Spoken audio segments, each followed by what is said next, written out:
Bonjour, nous sommes le 17 octobre.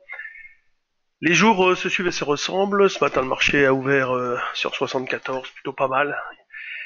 Les Allemands, le DAX est un petit peu plus faible, mais bon voilà, tout s'équilibre à nouveau. Il y a vraiment rien qui dépasse.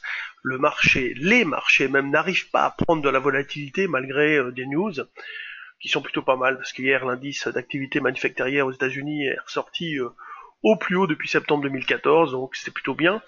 Les sociétés publient des bons chiffres. Il y a Aftermarket, il y a Netflix, c'est plutôt pas mal. Aujourd'hui, il y a des petites news comme Airbus qui prend une partition majoritaire avec Bombardier. Casino les chiffres, Danone les chiffres. Bon, Airbus prend 3% d'ailleurs, hein, c'est une bonne capille du CAC 40, donc ça dope le marché. On voit ici que les valeurs en violet là qui sont parmi les plus forts volumes sur les plus grosses pondérations, c'est logique. Donc il y a le Crédit Agricole qui vient se glisser, Arcelor Danone. Donc Danone, bonne réaction aux chiffres, plus 2%. Les marchés asiatiques ont progressé, doucement. Tout est doucement en fait, hein, que ça soit en Asie, aux États-Unis, en Europe, n'en parlons pas. Donc ce matin, qu'est-ce qu'on a sur les screeners, des valeurs qui bougent, que des choses pas extraordinaires. Bon, un système se reprend après avoir baissé un petit peu. Franchement, il n'y a rien qui sort de l'ordinaire. Danone qui fait un bon volume déjà à l'ouverture, donc 70 euros, mais c'est une poursuite du mouvement à la hausse. En fait, aujourd'hui, on a des continuités de mouvement, plus que des vrais démarrages. C'est normal, les valeurs qui n'ont pas progressé à aujourd'hui, c'est qu'il y a de quoi se poser des questions, avec un marché, un indice qui a fortement progressé. Donc sur le CAC 40, où est-ce que je suis? Ben voilà, en fait hier soir j'avais acheté vers 57, donc ce matin je me suis même pas rendu compte que mon ordre était passé parce que j'étais sur autre chose, donc là je me suis passé un peu tardivement à 72,5 pour essayer de réaliser l'écart. Donc un écart avec 5 lots, bon ça va pas loin, mais vous voyez les 750 euros si j'arrive à les refaire, considérant que je l'ai fait au moins 3 fois par jour à peu près, hein, depuis une dizaine de jours, bon ben c'est fantastique. Enfin c'est toujours ça parce qu'avec 5 lots, ça fait quand même un résultat systématiquement gagnant. Faut dire que le marché fait du surplace, donc on achète.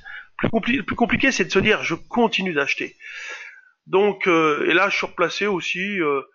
Alors ce matin, j'ai pas d'ordre là-dessus, mais je suis placé sur mon compte Bourse Direct autour de 52,5. Voilà, je suis placé à l'achat sur des replis, des fois que ça baisse.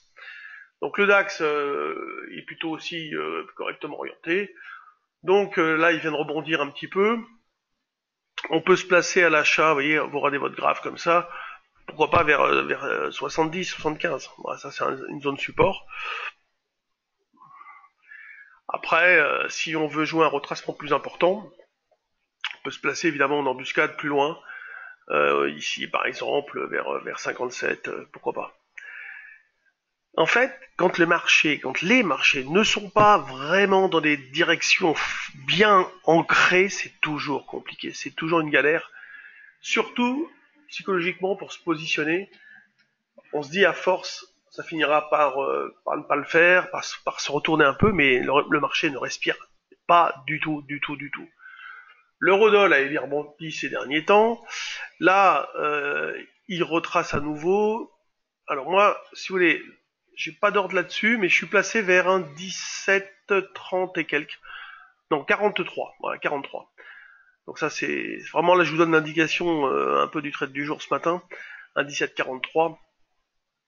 On cherche toujours à acheter et le premier stop loss c'est sous 1,1660. Donc c'est 1,1640 et quelques. Voilà, je vous dis pas précisément parce que sinon tout le monde s'y met et après on n'arrive pas à le déclencher correctement. Mais c'est dans cette zone des 1,1640 et quelques, entre 40 et 50. Qu'est-ce qu'il y a à dire d'autre? Ben, pas grand-chose. De toute façon, il faut continuer d'accumuler les écarts. Euh, c'est ce qu'on va continuer de faire en ce qui nous concerne, bon gré mal gré. Les journées sont parfois longues. Qu'est-ce que j'ai là par exemple sur les petites valeurs quand même avant de vous quitter? Kinops qui monte. C'est une valeur, j'ai acheté sur repli, mais là elle avait rebondi violemment il y a le 12 là. C'est un peu surprenant. Neolife. Bon, il y a un qui bouge fort, hein, oui. J'en ai une autre liste ici de Biocinex, je suis acheteur, mais bon, il n'y a pas de volume. MND, on a réalisé un écart sur le trade du jour, on a bien gagné, on a fait plus de 15%, à peu près, hein. Bilandi qui a bien progressé, mais vous voyez, c'est des valeurs qui ont déjà beaucoup monté. Solo...